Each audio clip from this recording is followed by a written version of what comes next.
Hello everyone. Karon mo awit mi usa ka awit nga mga pagpadasig alang kaninyo nga luyos sa inyong naagian nga mga pagsulay problema ni adtong niaging tuig 2023. Ayaw lamang kalimting nga adunay Dios nga tinuod nga nahigugma ug nagmahal kaninyo. Ug pinagi nining nangiton nga awit ang mga pagdasig nga hantod pagayod niini nga moabutay nga katuigan sa 2024. Ang Dios padayon siya nga magtipig ug magatiman.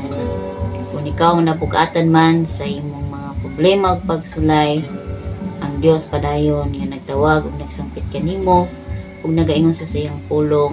Umari kamo kanako kamong tanan nga gapuyan ug gipugatan na siyang pas-an kay papahulayan ko kamo.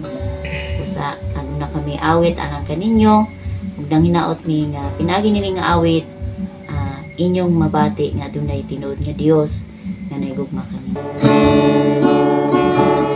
Kung ikaw karon napuno sa kagul-anan, kabugan sa problema imong nahiaguman,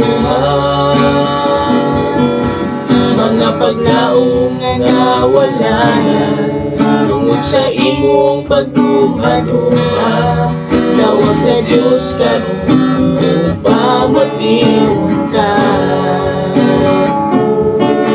Sugi paglantaw ang tibuong nakabuhatan, makagaan kini sulod sa indugan. Mga nag-awit nga kalanggaman, mga aninyot nga kabulakan, iba sa Diyos sila tanan niyang giatiman. Apan labaw ka bang gihigugma sa Diyos, na maoy tubag sa imong problema. Kung iyang giatiman mga talong o kalagaman, labaw ka ba iyang giatiman?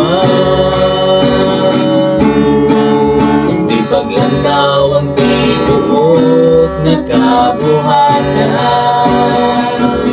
makagaan kini sulod sa imong lugar.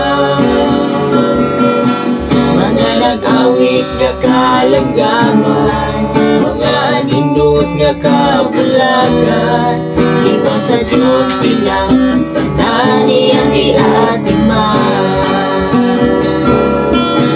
Mapalabaw ka pang gihigugma sa Diyos,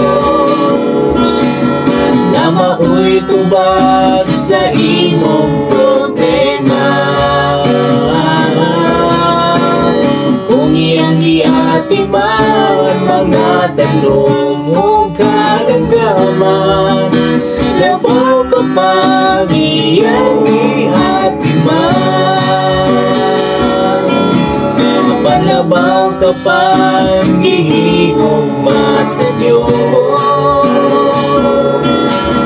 na maoy tubag sa imong problema. Giatiman mga talong o kalanggaman, labaw ka pang iyang giatiman. Labaw ka pang iyang gibantayan.